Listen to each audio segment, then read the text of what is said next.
Yeah. Awesome. Okay. Ready? Yep. Let's go. Let's laugh. We are imperfect after all. Okay. Hello and welcome to the Imperfect Us podcast. I'm Leanne Camilleri. And I'm Lisa Downs. As hosts of the Imperfect Us podcast, we share relatable stories that celebrate we are all perfectly imperfect humans, leading perfectly imperfect lives. We discover practical and evidence-based strategies that draw on the science of wellbeing and positive psychology that help us to uncover the barriers that might hold us back from being our authentic selves and turn them into opportunities so that we can show up more consistently, doing what we really aspire to do and who we want to be. We acknowledge the Wadawurrung and the Kaurna people as traditional custodians of the beautiful lands on which this podcast is being recorded. We pay our respects to elders past, present and emerging, and extend this respect to other First Nations people who are here with us today. So, let's get started. Hello everyone and welcome. In today's episode, we are speaking with Celeste DiMilla and Alloro to uncover how kindness can change lives for a better world. This dynamic duo have co-authored the Live Kind, Be Happy book that teaches others how simple kindness practices can improve every aspect of their lives and ultimately be world-changing. Celeste is a psychotherapist who knows about the transformational power of kindness. Celeste is passionate about helping other people become their happiest and the most loving selves through training and workshops regarding mindfulness and wellbeing for individuals and organisations. Lewis is a social entrepreneur creating and facilitating evidence-based learning experiences for teams and to help them to dig deeper and reach higher. He is the co-creator of the Wellbeing Lab and the Change Lab, a senior fellow at the Centre of Advancement of Wellbeing at George Mason University, and a PhD student at the Antioch University, where he studies systems-informed positive psychology interventions that create wellbeing and change in equitable and innovative ways. So let's get started.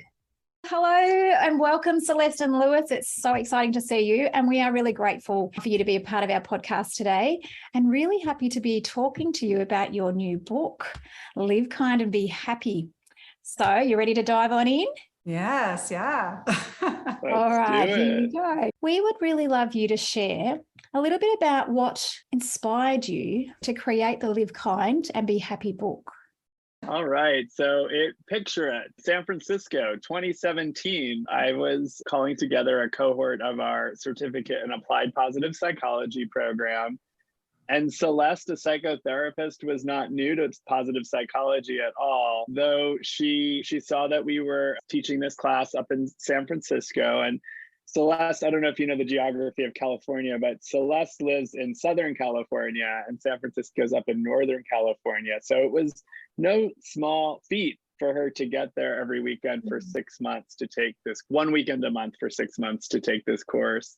And I remember meeting Celeste on day one, and I was just immediately intrigued by her background and her story of being called to this work, and that she as a psychotherapist felt like the model was in need of revision of how we help people attend to their lives in more healthy and holistic ways. So I just immediately fell in love with Celeste as a practitioner and as a kind human being, for lack of a better term, who added so much rich depth to our cohort. And Celeste had already been writing books. So that's how, I'll just pass it over to Celeste. But one of the things that I remember of her is that she showed me some of the books that she had been working on. I think Celeste, one was a children's book, if I remember correctly, with the passion for this content and a passion for communicating this content in accessible ways for people. So our journey went and took some twists and turns for how we ended up at this book, but I'll let Celeste take it from here.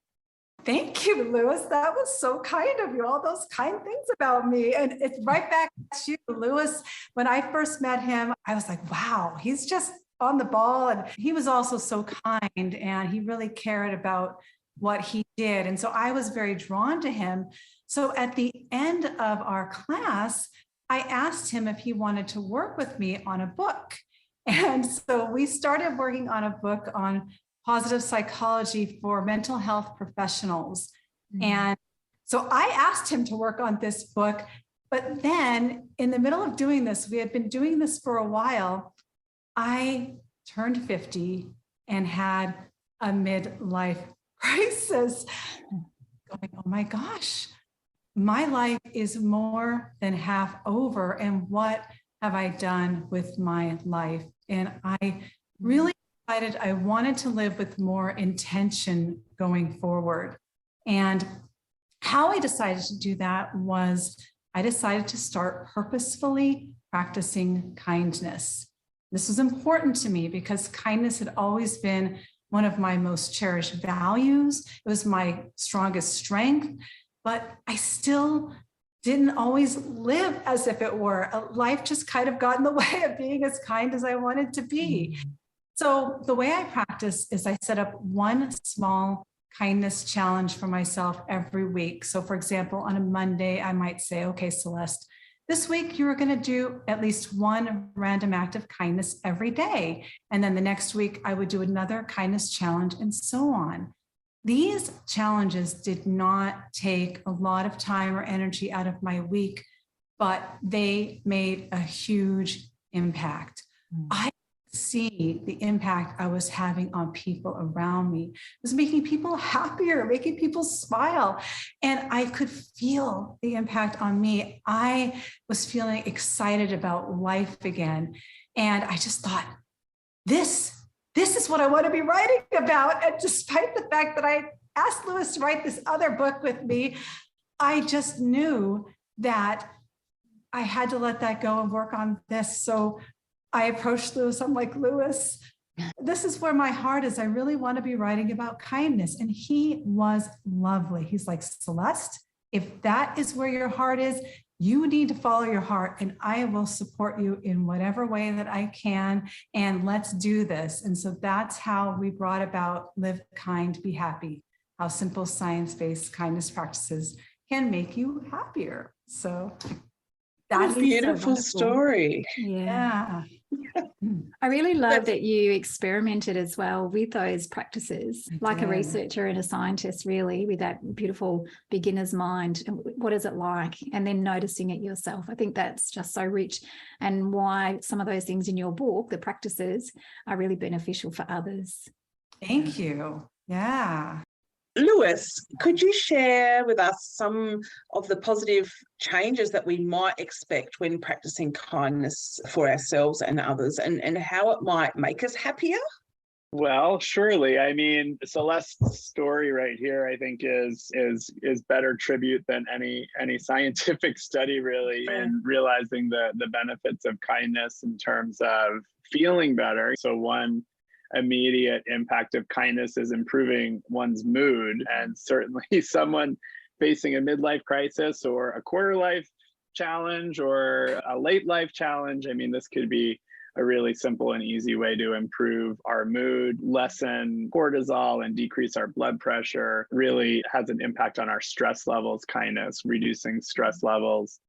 And certainly in the practicing of kindness as a practitioner of kindness, right, that when we draw up empathy and compassion for other people, it could also have an impact on our own self-esteem and sense of self. So I love that kindness is kind of that both and, good for the giver, the practitioner, good for the receiver, good for the onlooker. The studies of pro-social behavior even that show that people who observe a kind act actually benefit, and just the observation, have no participation necessarily in the act, but just by observing could have a benefit in the mood and even the willingness of that person to pay it forward. So good for the giver, good for the receiver, good for the onlooker, good for the world. Kindness has so many beautiful values that can help us be happier in terms of fulfillment, happier in terms of meaning and belonging even in our communities. So all sorts of good benefits of kindness. There's like a contagion effect. It's a win-win for all. And I know myself, when I see others being kind, I receive kindness, or I am kind to others, it just lights you up. Kindness really does light you up, and it gives you that feel-good feeling. And that feel-good feeling comes from those feel-good hormones like serotonin and oxytocin that you experience when you do an act of kindness. They not only make you feel good, they are good for you. They have actually been shown to improve your health. So they are considered cardioprotective, which means they're good for your heart, your cardiovascular system. They are good for your immune system. They help you to get over illness faster, to get sick less often.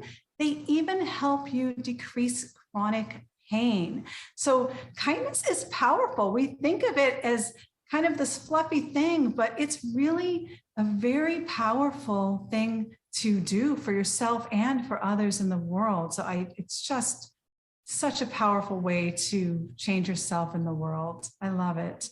Yeah, kindness is really one of the best strengths I think that we can have. I know for myself, and Leanne gets probably a bit tired of me saying this, but I know I use a lot of kindness in our schools, and particularly with young students, talking about when they're trying to self-regulate or they're trying to have a social communication with others.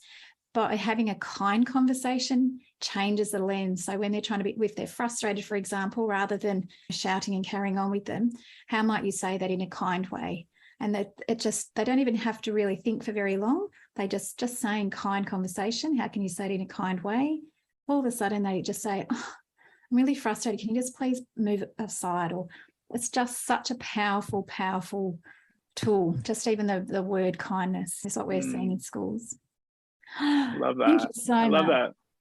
It reminds me too, I don't know about around the world, but I know in the US, we've had a movement in the past 20 years with anti-bullying programs that bring bullying back to the forefront, actually, when you talk about it as anti-bullying, but you could frame it as being kind and perhaps get at the same outcomes, the ones that you're suggesting here, Lisa, in terms of how we communicate to each other, how we communicate to ourselves, our needs, our wants, our requests, and just talking about it in the positive opposite of bullying. Kindness comes right to the forefront. And I think having that conversation in schools and in workplaces alike is so much what is needed right now. Yeah. And you guys talking about kindness in schools, which is beautiful. But another really powerful thing for kindness with kids is that they have done research showing that if you take kids, even like socially anxious kids, and have them practice kindness over a period of time, they actually more friends and they become happier. So it's really powerful for kids to learn to practice kindness. And it's good for, it helps adults make friends too. We all love people. That's what we look for in our romantic partners and our friendships. So kindness really does help us to make friends and people like that. So it actually also adds to, I was thinking of that, Celeste, in schools, we're finding that the students are actually going home and using the language and actually teaching parents a little bit about communicating with kindness at home. And I've had many, many emails and conversations with parents. So that's really influential and probably something that's not studied, but something that is, qualitative data, which is fantastic. So it's really good to see in research, perhaps. Beautiful. We're really curious to discover some of your favourite kindness practices in the Live Kind and Be Happy book that might be life-changing and world-changing for our listeners today. Sure, I'll jump on this one. I love every practice in art, but if I'm going to pick one to share with you guys right now, I am going to say to step up your generosity. And one simple way that you can do this is you can set an intention to be more generous than you typically are for a week. So you just say, okay, this week I am going to practice being more generous than I typically am. Write that down on a sticky note, put it on your bathroom mirror or someplace where you're going to see it. And then just look for opportunities to be more generous. You might give a more generous tip than you typically give.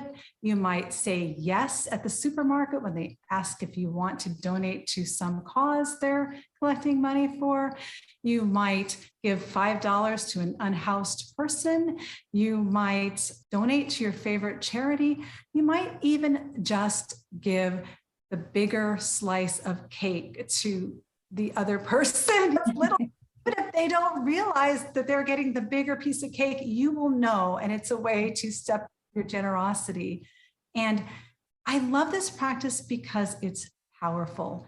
It teaches us the power of generosity, because most of us believe that happiness comes from getting good things and keeping good things for ourselves. But the research shows that actually, when we give good things away, it makes us happier than when we keep them for ourselves.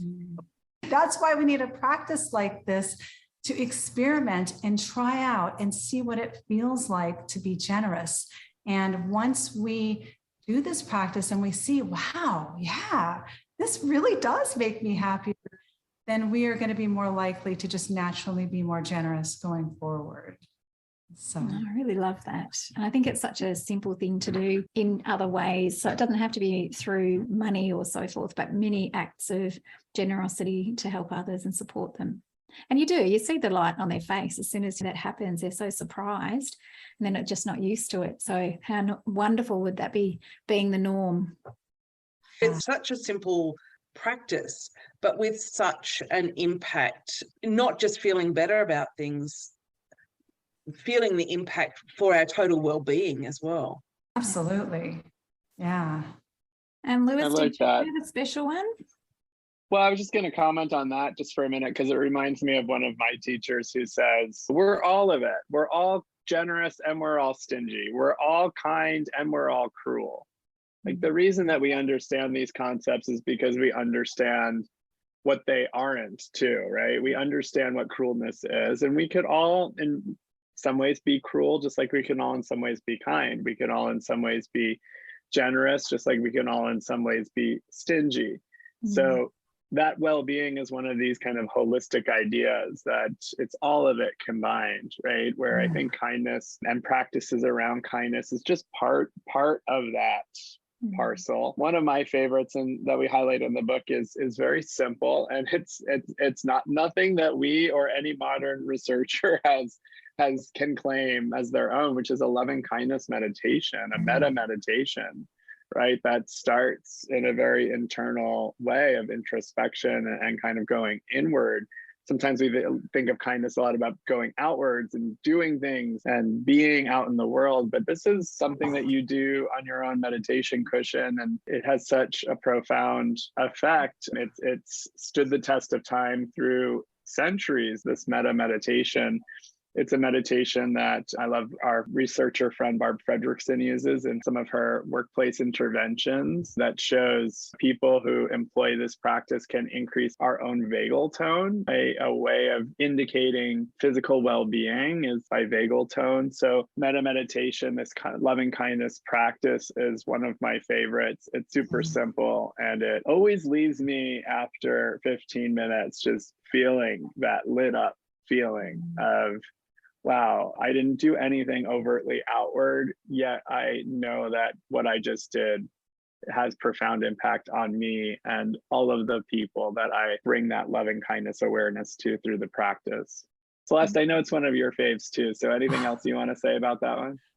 Yeah, I love loving kindness. I love loving kindness meditation and also loving kindness in everyday life. And loving kindness in everyday life is so simple. All you do is you come up with a phrase such as, I wish for you to be happy. And then as you're going about your day, you just simply silently send this wish to whoever you encounter throughout your day. So you're on a walk, you silently send every person on the walk, I wish for you to be happy. I mean, you can say hi to them too outwardly, but for sending them this message.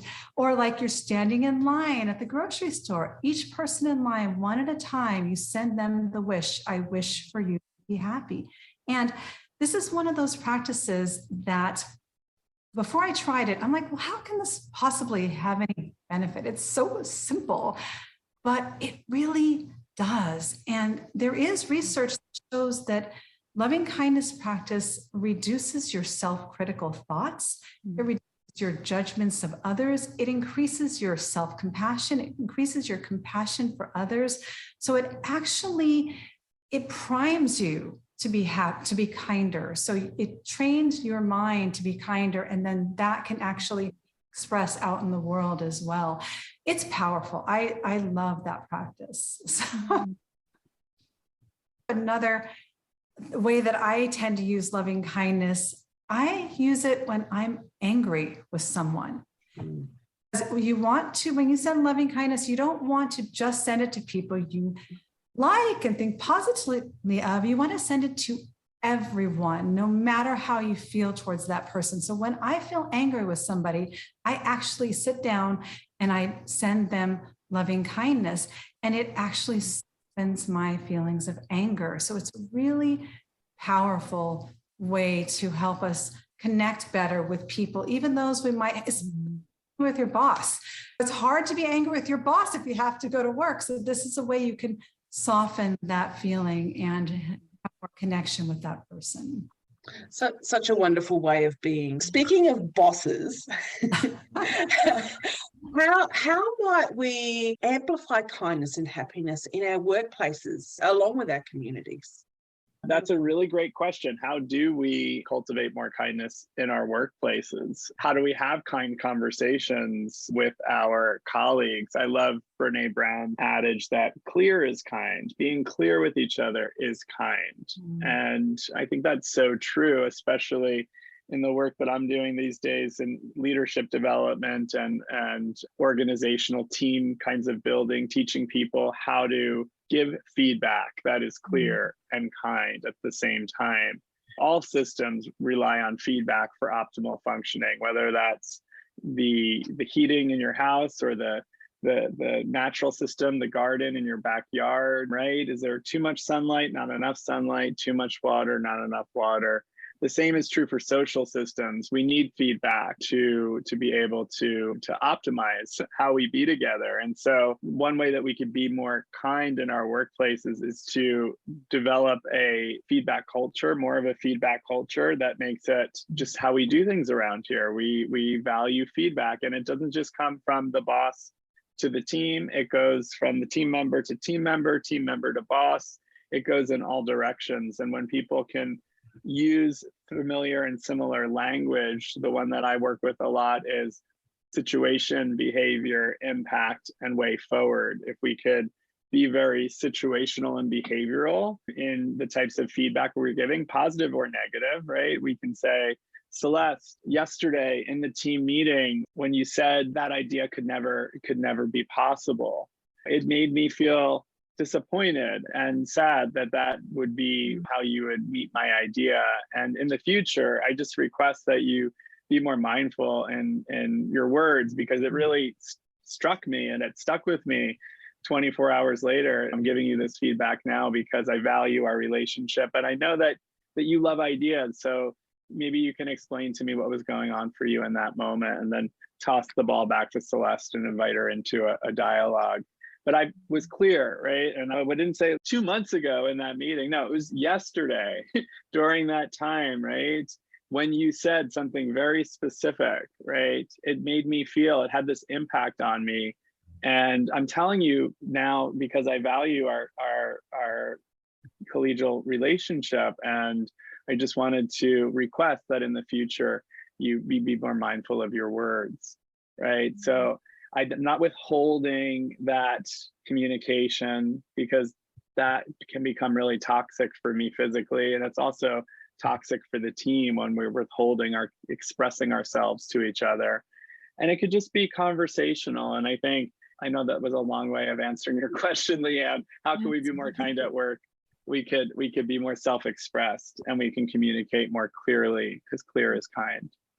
I love that, Lewis, because it keeps the airways open in workplaces. If we are nervous about hurting someone else's feelings, or we're holding something inside and it's just stewing and stewing and stewing. It's building toxicity. Whereas if we're empowered with a strategy to address it with kindness, then we're empowered to have more kind interactions, and we're more productive because we're all working on positive emotion, we're treating each other better, and we have that understanding of where we stand in our working relationship. Mm. So I just wanted to say something on this too. And I think what everybody's talking about here about the honest communication, but doing it in a manner where you're expressing yourself without judging the other person is so important, because it's not only important for the person expressing the challenge they have, but it's important for the other person too, because Christine Porath, she's a researcher who studies incivility. She talks about rudeness is in the eye of the beholder. And many of us are not aware when we're doing something that is rude or hurtful to others. Most of us are just clueless. We don't realize. And so when somebody has this honest conversation with us and says, hey, that hurt me, it helps that person to recognize, oh, okay, and to repair that relationship with the person and to make sure that things don't deteriorate. And I just think that it takes a bit of like courage to have those conversations, but I think they're so important. I'm really glad that you brought that up, Lois. Thank you. That's fantastic. Based on our conversations today, and you both might like to jump in on this one, do you guys have other than your own book of Live Kind and Be Happy, a podcast or a TED Talk that you could share with us, or any other resource that you think might help us to amplify kindness a little bit more? One of the important aspects of kindness that we haven't talked about yet is self-kindness. Ourselves deserve our love and affection just as much as anyone else. And Lewis and I do have a chapter in Live Kind, Be Happy on self-kindness. But if self-kindness is something challenging for you, and most of us, it's pretty challenging, we tend to find it easier to be kind to others and to ourselves. And often we are even actively unkind to ourselves. So if that is especially challenging for you, then I recommend the book Self-Compassion by Dr. Kristen Neff. She really gives you lots of very helpful ways to have compassion for yourself, to treat yourself like a good friend. And it's a really powerful book. She also has a program that you can go through to learn these practices. And I went through that program and I loved it. It was really, really powerful. So yeah, that's one that I recommend. They're fantastic resources, and we'll definitely put those into the show notes. I love the resources at the Greater Good Science Center. I don't know if y'all are familiar with those, but they have some really great resources on all sorts of important topics related to our quality of life and well-being, including kindness, so that you'll see some special resources there. And I'll also just give a shout out to my friend Paula Phelps' podcast, the Live Happy Pod, because I think they do a good job of bringing together practitioners and scholars and kind of cultivating the resources that can help people live happy, which is a topic of importance in our world today. As you see the numbers of people suffering, right? The amount of even refugees in our world increasingly fleeing from their homes because they're not happy there. And so I think that the topic couldn't be of more importance. I know for those of us who study and teach positive psychology, we have a special calling to that. And part of what I've always been interested in the past 15 years of doing this work is how to democratize the science of happiness, how to bring it to as many people as possible in as many places and formats as possible, because people are really hungry. And I think increasingly so on this side of the pandemic, where loneliness kind of skyrocketed and other mental health challenges that may have been lingering before the pandemic, but certainly more present through it. Yeah, absolutely. If people want to reach out to you or find out more about the work that you're both doing, what's the best way that they can get in contact with you both? I mean, I always love to receive flowers in the mail, if people want to send a bouquet or Good to a know. plant. Yeah. I'll put that down right away. I think my preferred social media these days, I think, is LinkedIn, because it remains a bit more agnostic, and it's kind of what people are sharing. I think people can reach us on email easily. And Celeste and I are actually planning some events for World Kindness Week, which is that November 7th through 12th. So be on the lookout across our social media platforms, and we'll share with you two as well, so that maybe you can include it out with the show notes. Oh, we'd love you to do that, and we would love to support you. That would be wonderful. Oh, thank you. Thank you. And so I have a website. It's just my name, celestedimilla.com. And I actually have a lot of really cool freebies on my website. So a happiness starter kit that's beautifully designed that you can download for free, and some other freebies. And then also I can be reached by email at celeste@celestedimilla.com. I'm pretty simple. I'm actually not big on the social media scene, which is probably best thing for somebody in this field, but that's who I am, and I own it. You're probably just doing too many acts of kindness all the time and don't have time, which is perfect. Who has time? Yeah. Oh, fantastic. Now, I know we've just talked a little bit about self-care strategies or self-compassion strategies, but we have asked all of our guests so far, and we just wanted to know, have you got a favourite self-compassion or self-care strategy that you are drawing on now from your own wellbeing toolkit, and what is it? And just for our listeners, especially today. Yeah, I think self-care is so important. We need it for our own kindness and well-being. And I have several self-care practices that I do, but based on our conversation today, I'm going to share the most unique one that I do, that most think of as a self-care practice, and that is practicing kindness. Now, we don't think of this as self-care, but just hear me out. When you do an act of kindness, your body produces feel-good hormones such as serotonin, oxytocin. It makes you feel good.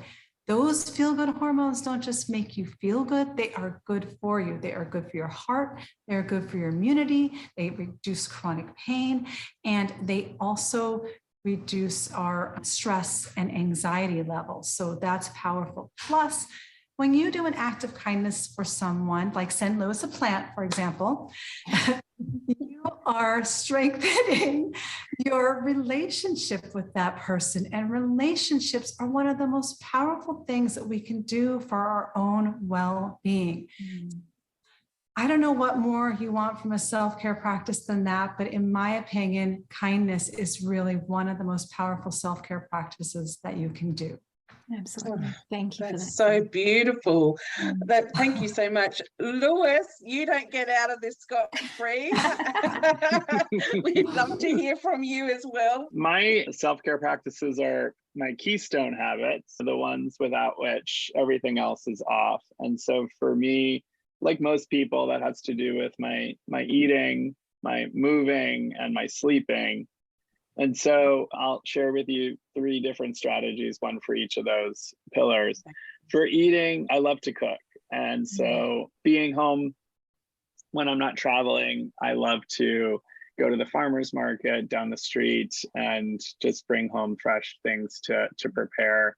I find that cooking fulfills my need for eating, which is very important to me, but also creativity and putting together different things in new ways. I have fresh basil downstairs and some pesto in my future tonight. And so cooking. For exercising, what I've noticed about myself over the years is that I love to do interval trainings and all different types of exercise. But I find that when I don't have any weight training in my life, when I'm not pushing up any weight, then my psychology tends to suffer. So I've learned through the years that yes, I love to run and row and bike. And when those aren't complemented with some weight trainings, then my well-being is off. And for sleep, there's nothing like our own bed, right? And I do give myself at least 8 hours a night because I know how important that is. Without enough sleep, everything else is going to be off. So many people are running and doing and going and neglecting the rest and recovery component of well-being. And I think that for me, being in my own bed and having a good 8 hours of sleep does it for me. So I am not ashamed to say that lights are out pretty early for me, because I'm a morning person. I like to get up early. Oh, that's good. I need 8 hours too. And I know if I haven't had 8 hours, I'm definitely not my best. Lewis and Celeste, thank you so much for the time that you've spent with us today. We are so grateful. Thank you. We love being here, and we love sharing our book, and we love spreading the message of kindness. Oh, and I'm going to be sharing a lot of the strategies with our kids at school, and also some of our teachers as well. So I might also do it on some social media, because they are so amazing, and I love the science that you put in there as well. They're so practical and so exciting. So thank you again, and we hope that you have the most wonderful day and lots of kind things come your way today too. Thank you guys so much. It's been a pleasure. You guys are just doing wonderful work, and I'm so thankful that we were able to be a part of that. Oh, you're most welcome. It's our pleasure. How beautiful are they? What a great conversation. I feel energized. I know, my bucket is filled with kindness. And it's funny, the word kindness in itself already sparks something for me that I just feel it's not hard to be kind. And the impact is massive. That's right. Lewis mentioned clear is kind. I couldn't agree more. I think when we dance around things, we can make it feel more uncomfortable for ourselves and others. The situation can get out of hand. So if we have that wonderful strategy, the SBIW, what was it? Situation, behaviour, impact, and a way forward. I love that, because it gives you a strategy to approach those, what might feel like difficult conversations. But having that strategy really helps you to have a way to express how you're feeling in a kind way. Definitely. And I think what I love, especially in their book, that their book is not just about kindness strategies, and then it's not fluffy. It's highlighting that there is a lot of research and science behind, even neuroscience, and kindness isn't just like a fluffy thing. It actually has a big impact. When we practice kindness interventions, it can make us thrive in our life and others. And the impact is not just about ourselves. When we do something, the impact is on others, or if someone actually witnesses that, like the beneficial effect is huge. I just love that. There's so much. Have a great day. Okay. Bye for now.